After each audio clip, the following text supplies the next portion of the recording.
Graça e paz da parte de Deus, nosso eterno, bendito e bondoso Pai, e da parte de Jesus Cristo, nosso Senhor e Salvador. Meus amados irmãos, nós estamos cada dia mais perto de um dia para o qual a Bíblia ordena que olhemos com toda a atenção. Pois este dia que a Bíblia nos afirma que está por vir, é um dia único na história, pois é o dia do retorno do Senhor Jesus, e será neste dia, no dia da vinda de Cristo, no toque da última trombeta, o dia em que todos os mortos ressurgirão dos seus túmulos. Então eu quero convidar a todos para lermos 1 Coríntios, capítulo 15, versículos 50 a 58, é a parte final do capítulo que nós temos nos dedicado aqui algumas semanas a estudar, pois neste capítulo existe, como em nenhum outro lugar da Bíblia, informações tão completas acerca da doutrina da ressurreição dos mortos. Então leia comigo, por favor, 1 Coríntios, capítulo 15, verso 50, pois nos diz assim a palavra de Deus. Mas digo isso, irmãos, carne e sangue não podem herdar o reino de Deus, nem o que é perecível pode herdar o imperecível. Eu vos digo um mistério, nem todos iremos falecer, ou nem todos iremos dormir, mas todos seremos transformados, num momento, num abrir e fechar de olhos, ao som da última trombeta, porque a trombeta soará e os mortos ressuscitarão imperecíveis, e nós seremos transformados. Pois é necessário que aquilo que perece se revista do que é imperecível, e o que é mortal se revista do que é imortal. Mas quando o que se perece se revestir do que é imperecível, e o que é mortal se revestir do que é imortal, então se cumprirá a palavra escrita: a morte foi engolida pela vitória. Onde está, ó morte, a tua vitória? Onde está, ó Hades, o teu aguilhão? O aguilhão da morte é o pecado, e a força do pecado é a lei. Mas graças a Deus que nos dá a vitória por meio de nosso Senhor Jesus Cristo. Portanto, meus amados irmãos, sede firmes e constantes, sempre atuantes na obra do Senhor, sabendo que nele o vosso trabalho não é inútil. Louvado seja Deus. Amém. Convido os irmãos a fecharem seus olhos e orarmos. Nosso Deus e eterno Pai, rendemos graças ao Senhor, pois até aqui, Senhor, a esta presente hora, o Senhor tem sustentado as nossas vidas, tens nos abençoado, Senhor Deus, com a Tua palavra, tem dado, Senhor, a nós corações, meu Deus, desejosos de conhecer, de prescrutar a Tua palavra, para conhecermos, Senhor Deus, até mesmo, Senhor, os pontos que para a mente humana são mais difíceis de conhecer. E sabemos, Senhor, que a doutrina da ressurreição, meu Deus, por causa da importância desta doutrina, Senhor Deus, e por causa da complexidade das palavras usadas a este respeito, por falar de coisas eternas, imperecíveis e imortais, muitas vezes, Senhor, temos dificuldades de compreendê-las. Mas sabemos, Senhor, que pelo Teu Espírito receberemos ajuda, e que a Tua graça nos conduzirá, e o Senhor nos abençoará para concluirmos o estudo sobre esta doutrina, e que os nossos corações, Senhor Deus, se encham de esperança ao entendermos quão preciosas são as promessas de Deus para nós, quão preciosas, Senhor, são as profecias que estão para cumprir, e como, Senhor, a nós que tememos a Deus, que servimos a Jesus, que cremos no Evangelho, devemos ter, Senhor, ouvidos prontos para ouvir e estarmos verdadeiramente vivendo sob a expectativa destas coisas. Concede-nos a Tua graça nesta tarde, Senhor. Abençoa as almas aqui presentes. Abençoa as almas que nos assistem através da internet. E que tudo, Senhor, seja para a Tua glória, para o louvor e para a honra do Teu nome. Nós oramos, Pai, dando graças ao Senhor no nome de Jesus. Amém. Louvado seja Deus. Meus irmãos, vamos cantar um louvor que anuncia que em breve nós escutaremos o toque triunfal da última. Não da primeira, nem da segunda, nem da terceira, nem da quarta, nem da quinta, nem da sexta. A igreja aguarda o toque da última trombeta. Vamos cantar este louvor então. Todos juntos, por favor.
Escutarei o toque triunfal da última trombeta celestial. Essa é a esperança da igreja, é isso que a igreja de Cristo está aguardando trombetas soarem.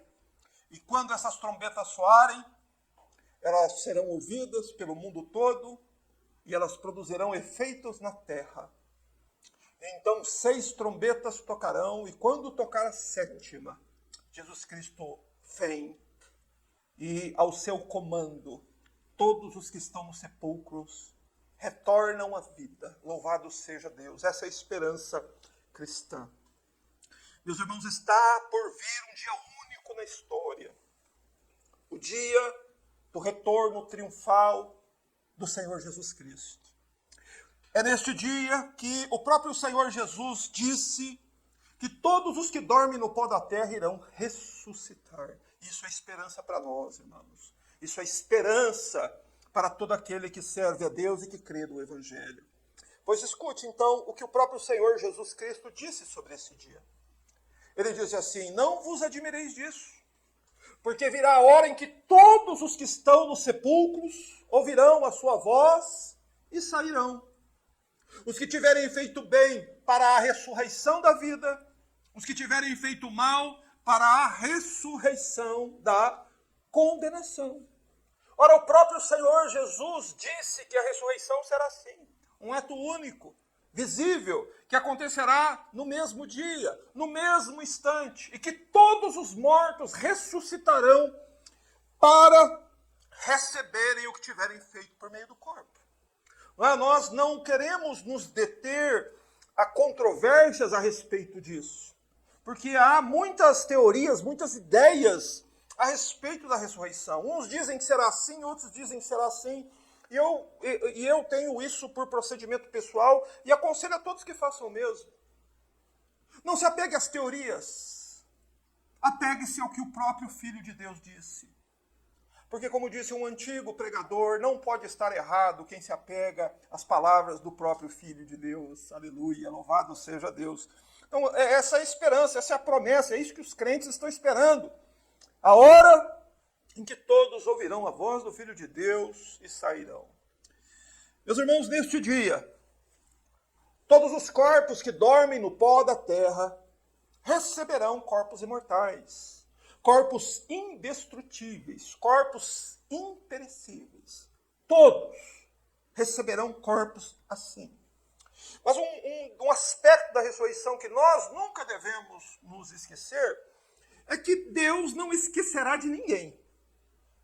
Não ficará um corpo, não ficará uma pessoa, nem mesmo um viajante que caiu sozinho no deserto e o corpo dele virou pó e se misturou com as areias do deserto há milhares de anos, nem mesmo estes serão esquecidos. Nem os marinheiros que naufragaram no mar e que ninguém sabe onde é o sepulcro dele. Deus sabe onde estão todas as partículas que compõem aquele corpo. O Senhor é Deus. Deus, ele é onisciente, ele tudo sabe, ele tudo conhece, e nada escapa à compreensão, ao conhecimento do Senhor nosso Deus. Ele sabe onde está a sepultura de cada pessoa, mesmo daquelas que foram sepultadas, que o mar foi o sepulcro delas, e que os corpos daquelas pessoas foram comidos por peixes. Deus sabe onde está cada átomo de cada corpo que já morreu. Mesmo dos mais humildes escravos aos mais cruéis donos de escravos. Deus sabe onde está a sepultura de cada um deles. Deus sabe onde está a sepultura de todos os imperadores que já governaram o mundo. De todas as crianças, de todos os adolescentes, de todos os jovens, de todos os adultos, de todos os anciãos. Ninguém será esquecido. Quando Cristo voltar, e pelo seu comando todas as pessoas, pequenas e grandes, de todos os tempos, de todas as nações, tribos e línguas, finalmente ouvirão a poderosa voz do Filho de Deus e reviverão e sairão dos seus túmulos. Louvado seja Deus. Irmãos, é isso que o Evangelho ensina. O Evangelho nos fala de um Deus que conhece cada ser humano, de um Deus que conhece a trajetória de um ser humano desde o momento que ele foi formado no ventre da mãe, até depois da sua sepultura, a história daquele corpo que se decompôs e a história de cada partícula de poeira daquele corpo. Deus tudo conhece. Essa é a onisciência de Deus. E então, por Deus ser onisciente, ele sabe onde está o sepulcro, sabe onde está cada átomo, cada partícula de cada corpo, cada átomo. E Deus, por ser todo poderoso, ele tem o poder de reunir novamente todas essas partículas, todos estes átomos, exatamente no mesmo corpo que estes átomos o comporam há milhares de anos. E Deus é poderoso para fazer com que estes ressurjam dos seus túmulos. Essa é a onisciência de Deus. Essa é a onipotência de Deus. Esse é o Deus que disse que tais coisas acontecerão. E ele tem poder para cumprir a sua palavra. Meus irmãos, mas por que a ressurreição de todos os mortos é necessária? Meus irmãos, para que, em primeiro lugar, se cumpram as Escrituras. Deus, ele é onisciente, ele é todo-poderoso, mas Deus também é fiel. E ele é fiel à sua palavra. E a sua palavra disse que os mortos ressuscitarão em Daniel 12:2, em João 5:28 e 29, em Apocalipse 1:7. E Deus cumprirá a sua palavra. Então, por que a ressurreição de todos os mortos é necessária? Porque está escrito. E Deus cumprirá a sua palavra, porque ele é fiel. O segundo motivo pela qual a ressurreição dos mortos é necessária, para que toda a raça humana junta, de uma vez, possa ver a segunda vinda de Cristo. Para que toda a raça humana possa testemunhar o retorno triunfal do Filho de Deus a este mundo. Lembre-se a profecia de Apocalipse 1:7. E eis que ele vem com as nuvens, e todo olho o verá, para que todo olho veja o que é necessário. Que todos os seres humanos estejam ressuscitados dos mortos e olhando para o alto, vendo o glorioso e triunfal retorno do Senhor Jesus para este mundo. Em terceiro lugar, eu vou dar apenas 3 razões. A terceira é, porque a ressurreição dos mortos é necessária? Para que todos os seres humanos de todos os tempos prestem contas do que fizeram por meio do corpo que receberam dele. Esse é um outro atributo de Deus. Deus é justo. Deus vai trazer a julgamento todos os homens. Os homens não acreditam nisso, não querem que isso aconteça. Mas a Bíblia diz que é indispensável que isso ocorra, porque esse é um atributo de Deus. Deus é justo. A Bíblia diz assim, em 2 Coríntios 5:10, porque é necessário que todos sejamos apresentados diante do tribunal de Cristo, para que cada um receba retribuição pelo que fez por meio do corpo, seja bom, seja mal. Então, a justiça de Deus exige que Deus faça isso. Que Deus estabeleça um tribunal, que Deus venha designar um juiz para julgar o mundo. E Deus já o fez quando ressuscitou o Cristo dos mortos. Jesus vem agora para quê, irmãos? Ele vem julgar vivos e mortos na sua vinda. E ele diz que é necessário que todos sejamos apresentados diante do tribunal de Cristo. E por que é necessário que todos sejam apresentados? Porque Deus é justo. Deus não deixará pecados impunes. Toda injustiça feita neste mundo receberá a justa punição, a justa retribuição de Deus. Não importa quem tenha feito. Por isso você preserve o seu corpo, guarde o seu corpo em santidade, porque isso que Deus vai trazer a julgamento. O que você fez com o corpo que Deus te deu. Você usou o seu corpo para servir a Deus, ou você usou o seu corpo para servir ao pecado. Você vai ter que prestar contas publicamente no dia em que Jesus Cristo voltar. Portanto, meus irmãos, a ressurreição dos mortos é necessária, é inevitável, é inadiável e é inescapável. Meus irmãos, a ressurreição dos mortos não é uma questão de si, é uma questão de quando. Quando esse evento ocorrerá? Hoje nós vamos abordar exatamente este aspecto da doutrina da ressurreição. Quando o Espírito Santo, através do apóstolo Paulo, deixou a instrução para que a igreja se prepare para este dia. Nós vamos falar sobre isso. Quando é que esta ressurreição de todos os mortos acontecerá? E quais são os sinais que a Bíblia nos apresenta que precederão este glorioso evento? Então nós devemos todos nos preparar exatamente para isso, irmãos. A vida consiste nisso. Se prepare. Porque hoje você está um dia mais perto do dia da ressurreição e do julgamento. E nós não podemos partir para a explicação do texto, pois nós já fizemos a leitura, agora o segundo passo é explicar o texto.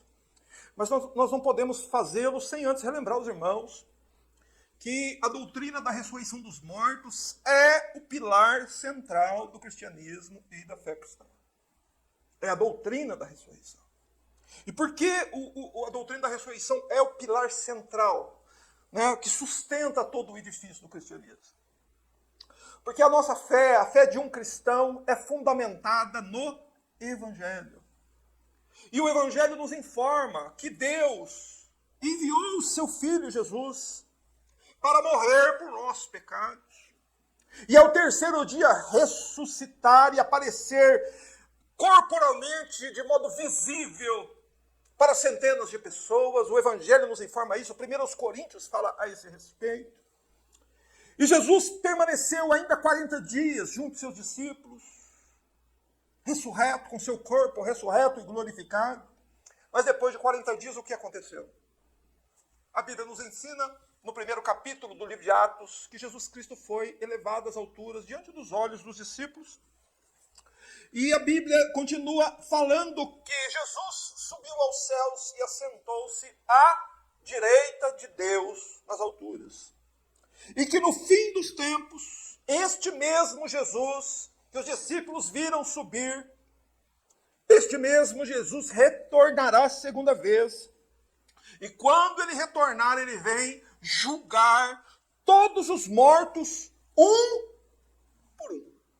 Não será um julgamento coletivo, como as pessoas pensam.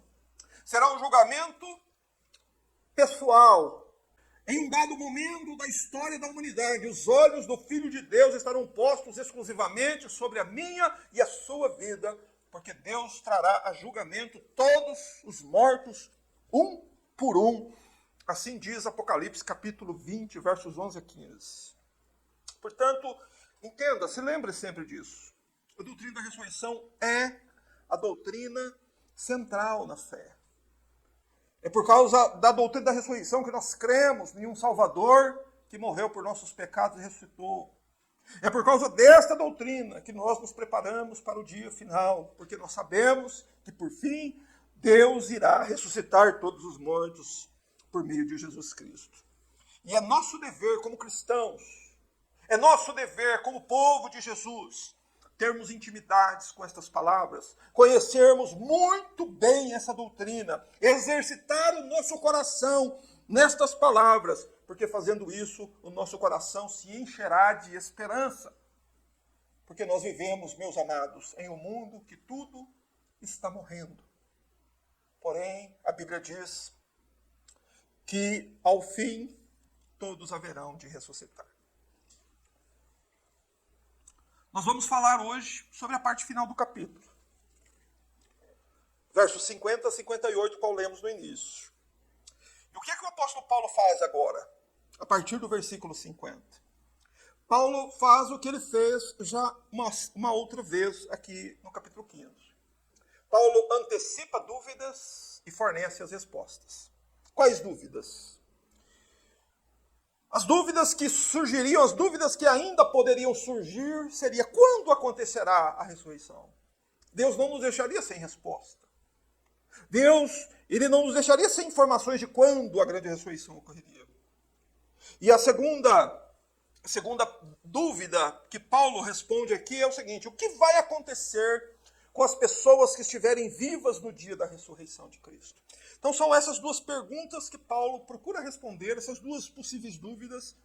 E ele escreve sobre isso, lembrando-nos de que, na igreja de Corinto, entre os crentes daquele tempo em que o apóstolo Paulo ainda vivia na terra, o maior pregador, o maior escritor, o maior evangelista que o mundo já viu, haviam pessoas dentro da igreja dele que não acreditavam que os mortos iriam ressuscitar.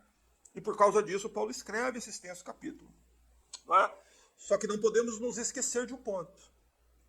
Eles acreditavam, eles criam na ressurreição de Jesus. O que é que eles não criam? Que os demais mortos ressuscitariam. E para corrigi-los, para ensiná-los de que esse é um erro terrível. Que, na verdade, ninguém é cristão verdadeiro sem crer nas duas coisas. Porque se eu creio que Jesus ressuscitou, eu também devo crer que os demais mortos ressuscitarão. E é por isso que Paulo escreve esse capítulo. Mas ele nos diz aqui no verso 50 o seguinte. Eu vos digo isto, irmãos. Paulo agora vai fazer um resumo de tudo que ele disse antes. Paulo vai dar aqui a conclusão do assunto. Resumindo o assunto, ele dará a conclusão. A conclusão é: carne e sangue não podem herdar o reino de Deus. O que Paulo quer dizer com carne e sangue? Este corpo físico, biológico, mortal, que sangra, que sente dor, que envelhece, não pode habitar a eternidade. No dia da ressurreição, toda a humanidade deixa o tempo para trás e mergulha na eternidade. E a carne e o sangue não podem herdar a eternidade. Sobretudo, o reino eterno de Deus, o reino de Deus. E ele diz mais, diz assim, nem o que é perecível herdar o que é imperecível. Um corpo mortal não pode herdar algo que vai durar para sempre. Você entendeu? Por isso que os corpos precisarão ser transformados, ou melhor dizendo, revestidos. Os corpos serão revestidos. Por qual razão? Por causa da eternidade. Paulo diz que nem a corrupção herdará a incorrupção. Ou, nem o que é perecível pode herdar. Presta atenção na palavra herdar, o imperecível. Paulo está falando que aquilo que os crentes receberão no dia de Cristo é a herança eterna. Essa herança que Paulo tem em mente aí, que o nosso corpo natural não pode herdar, é o reino de Deus, celeste e eterno. É o reino que Apocalipse 21 diz que Deus vai restaurar, haverá novos céus e nova terra, e então a nova Jerusalém descerá do céu. É habitar ali que este corpo mortal não pode habitar. Não é? O reino eterno que será a morada final dos salvos. É ali que este corpo nosso perecível, do modo como ele é hoje, ele não pode habitar lá. Ok? É isso que Paulo está ensinando aqui. Mas antes de entrar lá, antes de receber a nossa herança, o corpo mortal, o corpo de fraqueza, de humilhação que nós temos agora, precisa ser um corpo transformado, um corpo revestido. Por isso que nem o que é perecível pode herdar o imperecível. Não é? É sobre quando esta maravilhosa transformação ocorrerá que Paulo vai dizer a seguir. Paulo diz agora algo que em nenhum outro lugar da Bíblia diz. O que Paulo vai dizer no verso 51 você não encontra em nenhum outro lugar da Bíblia. Por isso ele diz, eis que vos digo um mistério. Ele quer dizer o seguinte, eu vou revelar a vocês um segredo, algo maravilhoso, que não está em nenhum outro lugar da Bíblia. Que apenas Paulo aqui no verso 51 revela. Qual é o segredo? O que é que Paulo está dizendo? Que eu vos digo um mistério, algo que estava encoberto eu revelarei a vocês. Nem todos dormiremos, mas todos seremos transformados. Louvado seja Deus. O que Paulo está dizendo? Que nem todos os cristãos estarão mortos quando Jesus voltar. E é indispensável que seja assim. Jesus veio, na sua primeira vinda, fazer o quê? Ele veio inaugurar a igreja. E o evangelho deveria ser pregado até quando? Até o fim. Então Deus preservará o povo de Cristo até o fim. O evangelho continuará sendo anunciado desde a primeira vinda de Cristo, quando Cristo envia os discípulos a pregar. O evangelho será pregado no mundo, em todas as nações, em todos os reinos, em testemunho a todas as gentes, até que venha o fim.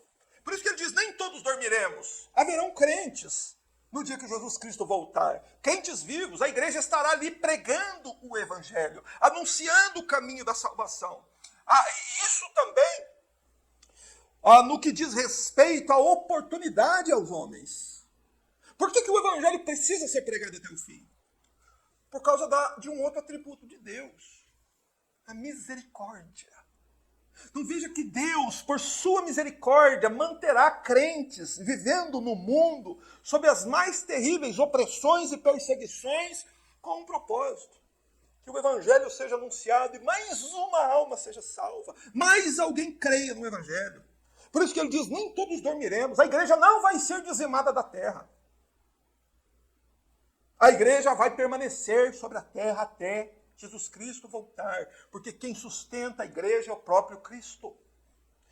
O Espírito de Deus está com a igreja tem o evangelho eterno, a igreja não pode ser vencida, a igreja não pode ser exterminada do mundo. Não pode, porque Deus garante isso. A palavra de Deus garante. Paulo está dizendo isso aqui. Eu vos digo um mistério. Não vão estar todos mortos. Mas uma coisa é certa. No dia do Senhor, todos seremos, o que Paulo diz? Transformados. No dia de Cristo, todos os santos terão seus corpos revestidos de imortalidade e glória. Isso que Paulo quer dizer, isso que são corpos transformados. Mas eu vou falar mais sobre isso, porque Paulo nos explica melhor o que é essa transformação do corpo nos versos seguintes. No verso 52, Paulo nos fala que essa transformação ela ocorrerá instantaneamente à aparição do Senhor Jesus nos ares. Verso 52, por favor, diz assim: no momento, num abrir e fechar de olhos, ao som da última trombeta, porque a trombeta soará e os mortos ressuscitarão imperecíveis, e nós seremos, mais uma vez Paulo diz, transformados. Presta atenção. No momento, numa fração de segundos, Paulo diz, num abrir e fechar de olhos. Por que a transformação dos corpos será assim, instantânea a aparição de Jesus? Porque é o Senhor Jesus quem dará o comando, é o Senhor Jesus quem dará a ordem. E entre a palavra de Deus e a execução do que a palavra de Deus ordena, não existe tempo. Não existe tempo. Não demora 1 minuto, 2 minutos, 5 minutos.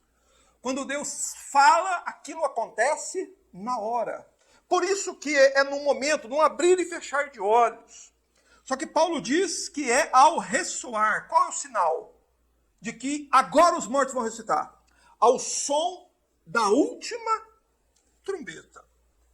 Então, o apóstolo Paulo está informando a igreja, no final deste tão importante versículo, que haverá sinais claros e inequívocos que precederão, que virão antes do retorno de Jesus e da ressurreição dos mortos. Qual é o sinal? O som da última trombeta, em completa harmonia com o louvor que cantamos. O louvor que cantamos é assim: em breve escutarei o toque triunfal da última trombeta celestial. Mas quantas trombetas a Bíblia diz que haverão de tocar antes do regresso de Jesus? Apocalipse 11, de 15 e 18 diz que são 7 trombetas. O mundo começou com o número 7. O mundo foi criado em 7 dias. O mundo vai terminar com 7 trombetas. E por que 7 no começo e 7 no fim? Pois o mesmo Deus que deu o início é o Deus que dará o fim. Deus é o alfa e o ômega, o princípio e o fim.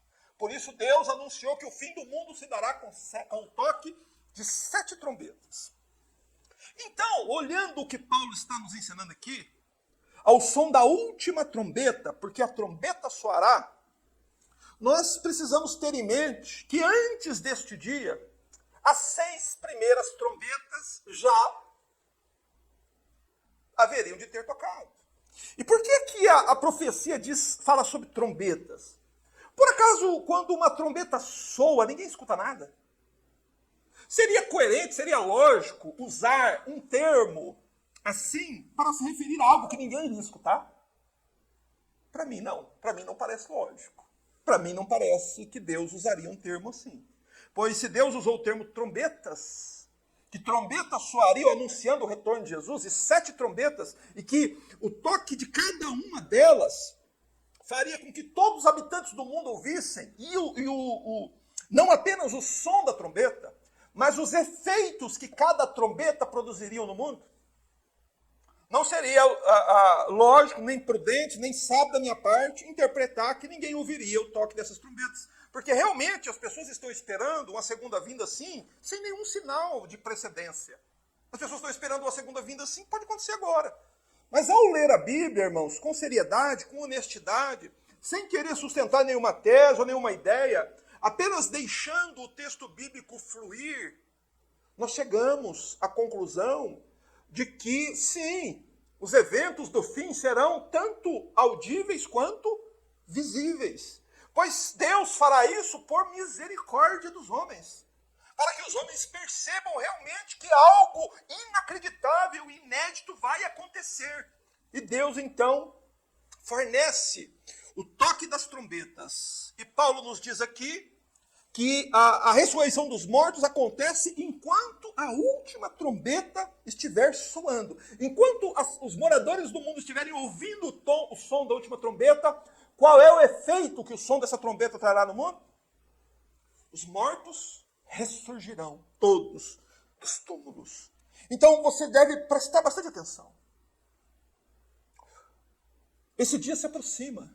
O dia da ressurreição dos mortos se aproxima. E quando você ouvir o som da primeira trombeta, quando você ouvir o som da segunda trombeta, da terceira trombeta, saiba que o evento ele está na iminência de acontecer. Né? E lá, quando nós lemos também Mateus capítulo 24, verso 31,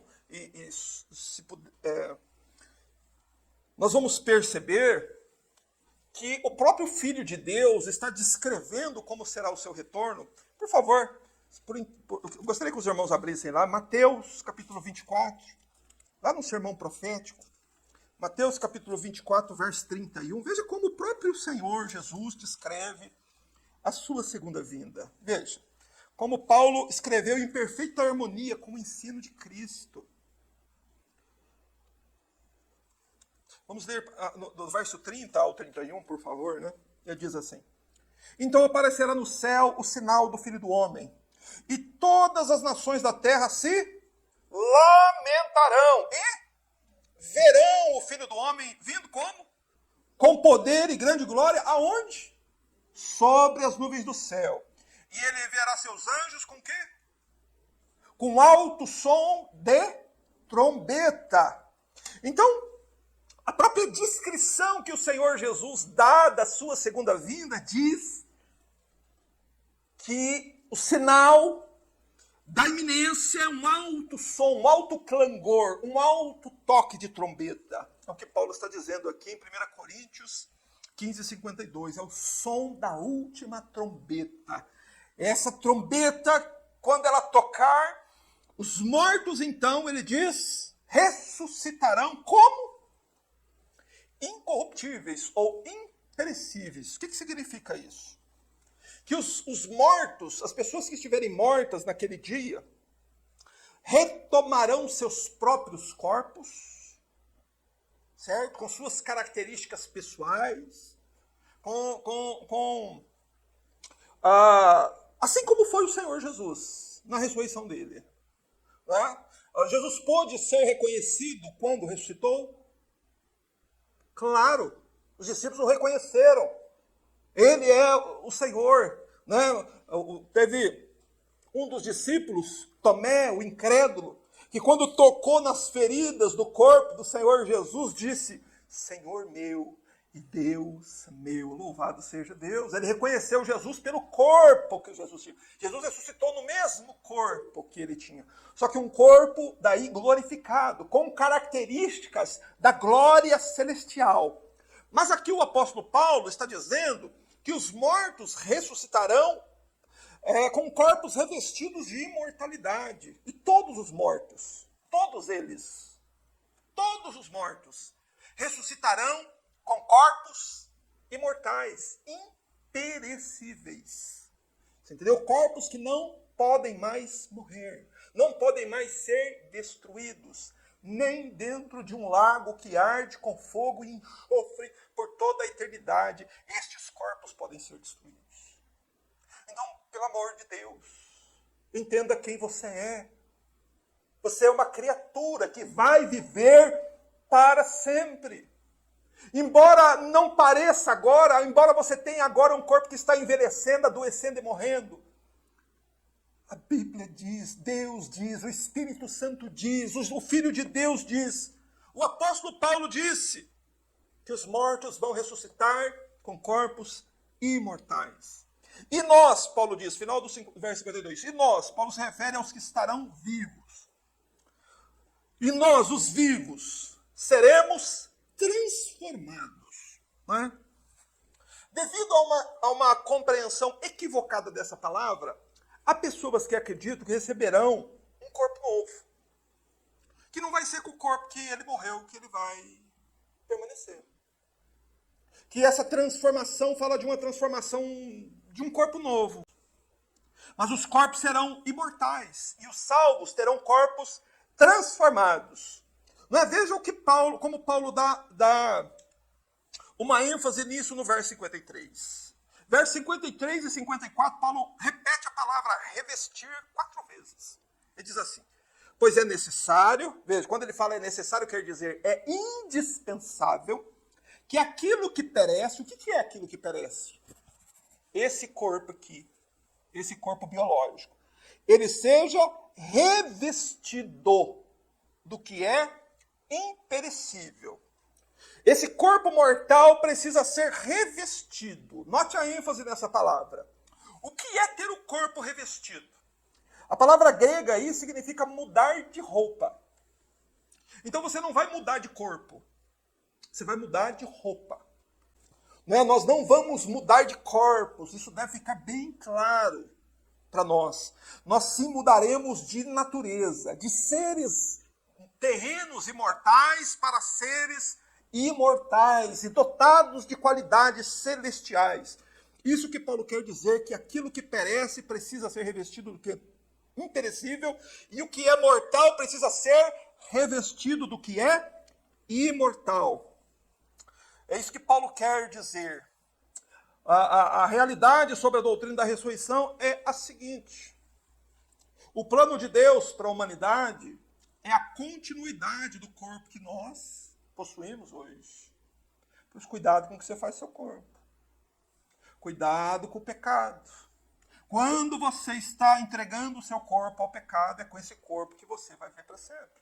Hoje o povo está mutilando o seu próprio corpo, fazendo loucuras com o próprio corpo. E é com esse corpo que ele vai viver para sempre. Corpo imortal. Mas os santos, os salvos, ressurgirão nos mesmos corpos, porém corpos sem nossas fraquezas, sem nossas deficiências. Só que também dotado de novas qualidades espirituais que a Bíblia não nos ensina, não nos explica por quê. Porque nós simplesmente não iríamos entender. Mas nós podemos ter uma noção. Em todos os estudos aqui sobre essa doutrina, eu tenho tenho tentado explicar para os irmãos desta forma. O exemplo que nós temos deste corpo revestido é o próprio corpo do Senhor Jesus ressurreto. Vocês se lembram que ele podia ser reconhecido? Que as próprias feridas da cruz estavam nele, que ele podia ser reconhecido dessa forma? Mas que ele era dotado de outras qualidades espirituais que ele não tinha antes da sua morte, da sua ressurreição. Uma delas era que ele entrava em lugares fechados sem precisar abrir a porta. São coisas que nós não compreendemos. Mas ele tinha um corpo palpável, tocável, um corpo que podia ser reconhecido, mas um corpo também revestido de glória, irmãos. Então, preste atenção no verso 54, como Paulo diz isso, dá uma ênfase nisso. Mas quando o que perece, o que é que perece? Esse corpo aqui. Se revestir do que é imperecível. O que é imperecível? A imortalidade, a eternidade. E o que é mortal? O que é mortal? Esse corpo aqui se revestir do que é imortal. Então, os corpos dos homens serão revestidos de imortalidade. E por que é que todos os corpos de todos os homens precisam ser revestidos de imortalidade? Tanto dos salvos quanto dos perdidos. Uma ótima pergunta, né? Leia o final do verso 54 e você obterá a resposta. Então se cumprirá a palavra escrita. Por que é necessário que todos os mortos ressuscitem imortais? Porque assim está profetizado. Assim diz a Bíblia. E onde que a Bíblia diz isso? Onde que está escrito? Eu gostaria que se possível, projetasse o versículo. Está em Isaías, capítulo 25, verso 8. Então Paulo está aqui citando uma profecia do Antigo Testamento. A morte foi engolida pela vitória. Isaías 25:8 diz: aniquilará, né? O verbo hebraico aqui de aniquilar é tragará a morte para sempre. Então há uma profecia em Isaías 25:8 que diz que a morte será tragada para sempre. E assim enxugará o Senhor Deus as lágrimas de todos os rostos, e tirará o opróbrio do seu povo, de toda a terra, porque o Senhor o disse. Então Deus disse que ele vai fazer o quê? Que a morte será tragada. E é essa expressão que Paulo usa aqui no capítulo 15, verso 54. No final do verso ele diz: a morte não será. Pega a sua Bíblia na mão e veja aí. A morte foi engolida pela vitória. Ou tragada foi a morte pela vitória. O que Paulo está dizendo é que a morte não vai ser vencida. A morte já foi vencida. Quando foi que a morte foi vencida? Quando o Senhor Jesus triunfou sobre ela ao terceiro dia, louvado seja Deus. Então ela já foi vencida. Só que o que ela não foi ainda? Ela não foi ainda engolida. Quando que a morte vai ser engolida? Está lá em Apocalipse 20, 14. A Bíblia diz que a morte será lançada para dentro, será engolida pelo inferno, pelo Guiena. E então não existirá mais o quê?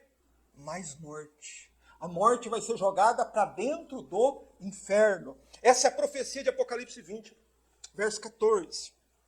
Só que nós devemos prestar atenção. Antes de dar assim, glória a Deus, a morte não existirá mais. Lembre-se, não existirá mais a morte nem para os salvos, nem para os condenados. Você entende? Você está percebendo aqui a seriedade dessas palavras? Mas a morte foi engolida pela vitória. Jesus, ele não foi morto como nós somos mortos. Porque ele não podia ser morto. Ele não tinha pecado e ele é Deus. E Deus não pode ser morto. Então o que Jesus fez lá na cruz? Jesus entregou a sua vida à morte para retomá-la ao terceiro dia para poder vencê-la. Foi isso que Jesus fez na cruz. Jesus morreu por causa dos nossos pecados, ele ressuscitou por causa da nossa justificação. Ele ressuscitou para vencer a morte. Por isso que a morte foi engolida pela vitória. Como Isaías profetizava, aniquilará a morte para sempre. Por isso que Paulo faz aqui na sequência, no verso 55, uma pergunta à própria morte. Paulo está perguntando para a morte aqui. Onde está, ó morte, a tua vitória? Uma pergunta feita à própria morte. Paulo personifica a morte. Não como uma coisa abstrata, mas como um ser pessoal. Onde está, ó morte, a tua vitória? Onde está, ó Hades, o teu aguilhão? As versões mais antigas trazem que a segunda pergunta aí é sobre o Hades. Que Paulo está perguntando assim: onde está, ó morte, a tua vitória? Onde está, ó Hades, o teu aguilhão, o teu ferrão? A palavra morte aí é a palavra thanatos. E a morte nós sabemos o que ela faz. O que a morte faz? A morte retém os corpos dos homens. Aonde? No sepulcro. É isso que a morte faz. Por que os corpos estão lá no sepulcro e não conseguem sair de lá? Estão retidas pelo poder da morte. Mas e as almas dos homens que morreram sem Cristo? Onde que elas estão?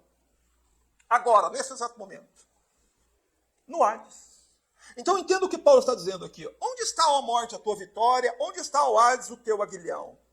Onde está, ó morte, o teu poder de reter os corpos? Onde está o Hades, o teu poder de reter as almas? Onde está?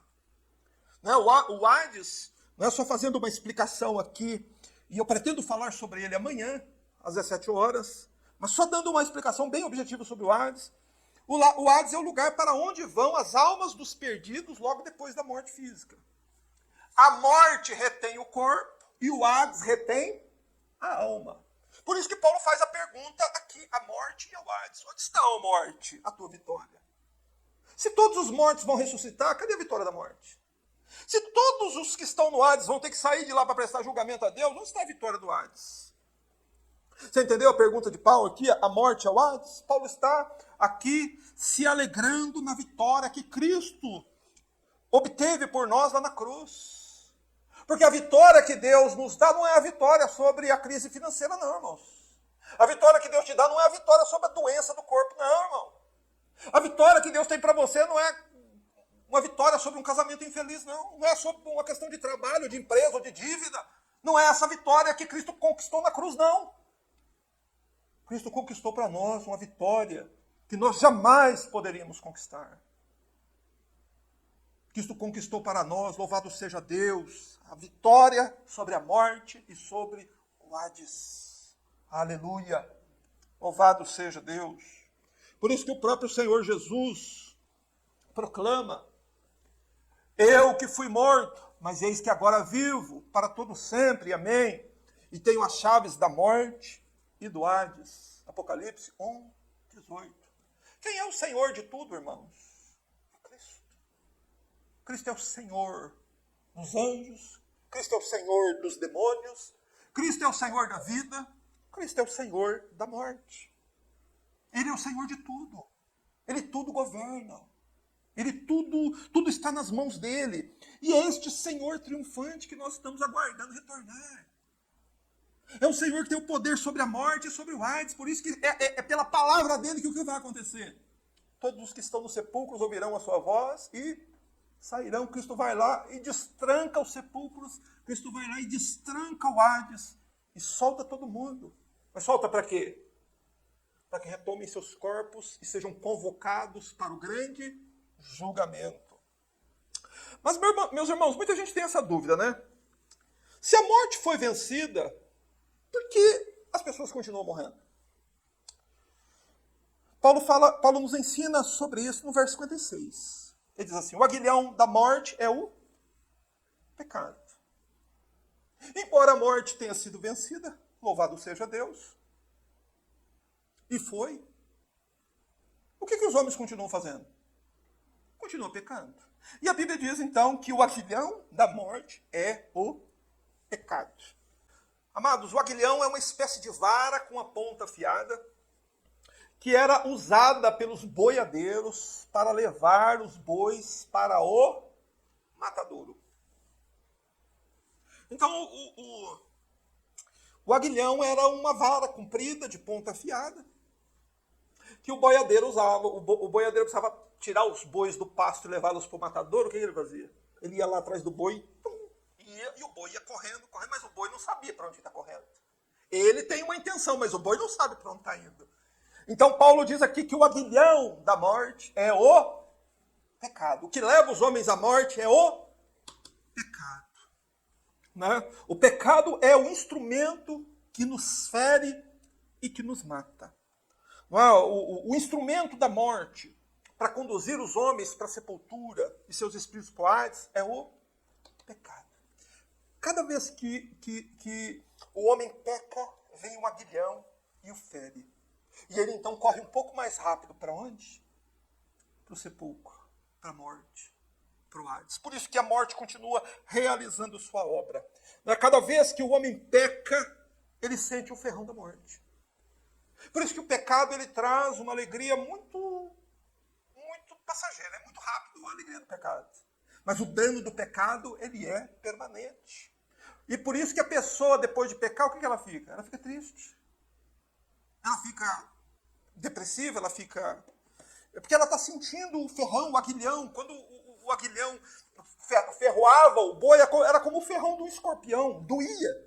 E as pessoas pecam, sofrem e continuam pecando.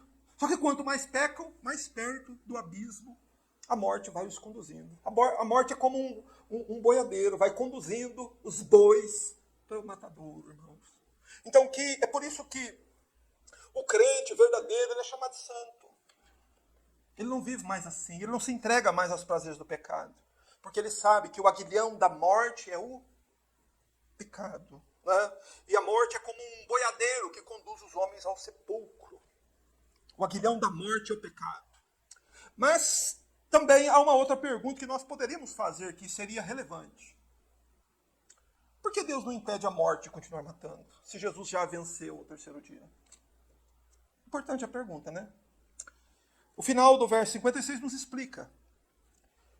A força do pecado é a lei. É a santa lei de Deus que concede à morte e ao Hades a legalidade de matar os homens e reter as suas almas. É porque os homens quebram a lei de Deus, pisoteam a lei de Deus, não dão qualquer atenção à lei de Deus e transgridem a lei de Deus. Sendo que Ao mandar do Senhor Jesus, nem o vento e nem o mar ousaram desobedecê-los. Mas os pecadores miseráveis não fazem caso da palavra de Deus e não temem a punição de Deus. E então o que eles fazem? Aquilo que a palavra ordena que eles não façam. E quando eles fazem isso, o que acontece?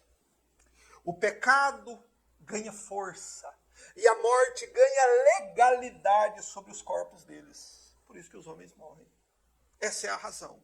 A lei, ela sentencia quem a viola, quem desobedece a lei, a imagináveis horrores eternos.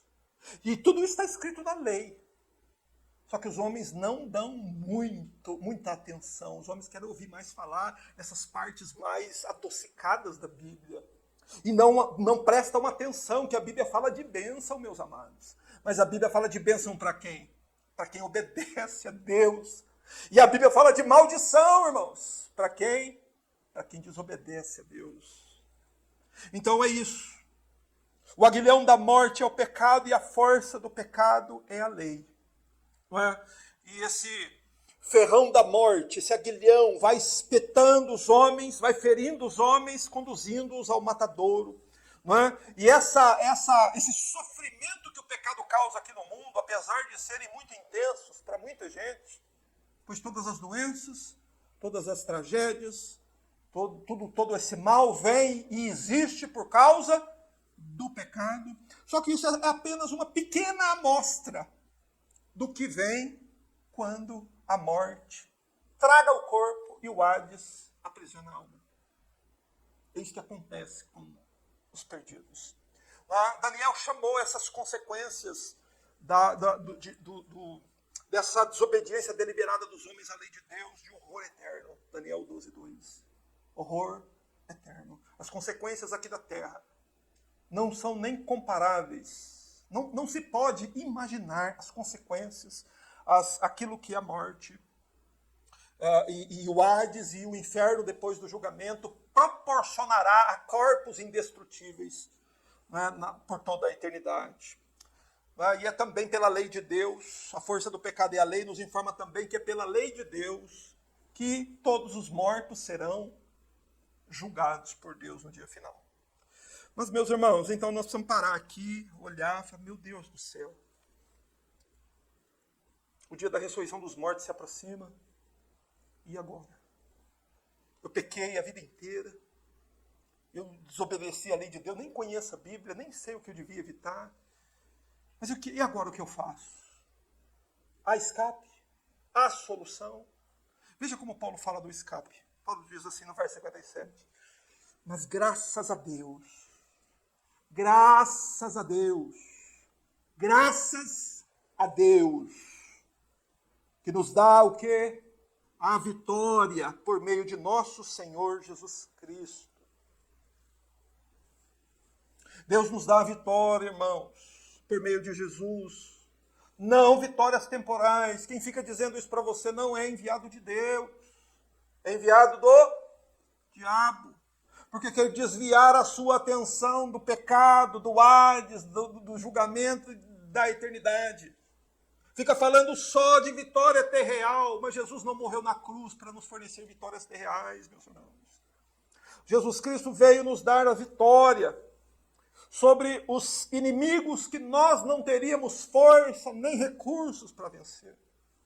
Pois que força temos contra a morte? Como podemos impedir a nossa própria morte? Como podemos impedir a morte de um ente querido? Nós não temos força contra ela. Como poderíamos impedir que a alma de um amado nosso descesse ao Hades se ele morrer nos pecados dele? Nós não temos força. Como teríamos poder para impedir que a nossa própria alma fosse arrastada para o Hades depois da morte? Como nos contou o Senhor Jesus na história do rico e do mendigo chamado Lázaro? Que ele morreu, foi sepultado e acordou no Hades? Que força nós teríamos contra isso? Que recursos você tem para impedir que a sua alma não seja vencida pelo pecado, pela morte, pelo Hades? Você não tem nenhum. E se Deus não tiver misericórdia de você, nada te impedirá. Nada impedirá a morte de realizar o trabalho dela e o Hades de aprisionar a sua alma. Mas graças a Deus, que Deus nos dá a vitória sobre o pecado, sobre a morte, sobre o Hades, sobre a lei. Tudo recebemos de Cristo. Cristo é quem nos dá a vitória por intermédio dele. Não é porque eu faço parte da igreja A ou B, não é porque eu fui batizado, não é porque eu vou aqui, eu vou ali, é por causa de Jesus Cristo. Graças a Deus que Deus nos dá a vitória por meio de nosso Senhor Jesus Cristo. Graças a Deus. Meus irmãos, desde o início, o Evangelho nos diz isso. Que Cristo veio salvar o seu povo dos seus pecados. Cristo não veio salvar você do desemprego. Cristo não veio salvar você de uma doença grave. Cristo não veio salvar você de ter alguma deficiência no seu corpo. Cristo não veio fazer isso. Não é esse o propósito de Deus, ainda que Deus o faça por sua misericórdia e graça. Mas o propósito de Jesus é de salvar os homens dos seus pecados. E nós podemos saber, irmãos, que a razão de Deus ter enviado o seu Filho é que não haveria obra maior a ser realizada. A obra que Cristo realizou no Calvário, a obra de Cristo ao terceiro dia, é a maior obra que este mundo já viu, maior que a própria criação do universo. Mas, irmãos, vamos concluir aqui dizendo o seguinte: é do mesmo modo com que o Senhor Jesus Cristo morreu e ressuscitou, que ocorrerá com cada membro da raça humana. Morreremos, ressuscitaremos. Isso vai acontecer. Mas a Bíblia diz que uns ressuscitarão para a vida eterna e outros para vergonha e horror eternos. Daniel 12, 2. E o Senhor Jesus disse isso também com todas as palavras em João capítulo 5, versos 28 e 29, que eu não me canso de repetir para vocês. Quando ele diz que numa hora todos os que estão nos sepulcros ouvirão a sua voz e sairão. Os que fizeram o bem para a ressurreição da vida, os que fizeram o mal para a ressurreição da condenação. Os que viveram em santidade, justiça, retidão, que tiveram temor e preferiram a morte a quebrar a lei de Deus. Ressurreição da vida. Os que não fizeram caso da lei de Deus e amaram o mundo e o pecado. Ressurreição da condenação. Então o dia da ressurreição será o dia em que dois povos ressurgirão dos túmulos. Ou nós ressuscitaremos para a vida eterna, ou nós ressuscitaremos para a vergonha e horror eternos. Mas lembre-se disso. Cristo é quem nos dá a vitória, irmãos. Nós não podemos fazer isso por nós mesmos. Cristo é a nossa vitória. Foi Ele que venceu a morte. Ele venceu o pecado. Ele foi quem nos resgatou da maldição da lei. Jesus Cristo é quem tem as chaves da morte e do Hades. Jesus Cristo, o Filho de Deus, viva pela fé nele, meu irmão. Obedeça às suas leis e viva sob a expectativa do seu retorno. Porque no dia que o Senhor Jesus voltar, todos os mortos ressuscitarão com corpos imortais. E peço a Deus, encarecidamente, pela mim e pela alma de todos que estão me ouvindo, que todos nós tenhamos nossos corpos revestidos da glória, da glória celeste, para podermos então herdar a vida eterna. Feche os seus olhos. Ore a Deus por sua vida. Não leve essas palavras na brincadeira. Não deixe de dar atenção a isso, pois pode ser essa a última vez na sua vida que você escuta isso. Vai a Jesus no seu coração, na sua alma, na sua mente. Recorra ao Salvador. Peça a Ele. Ele disse que todo aquele que for a Ele, de modo algum, Ele rejeitaria. E a palavra dele é mais firme que o céu e a terra. Então vá a Ele agora, pecador. Vá a Ele agora, antes que a morte seja mais rápida que você.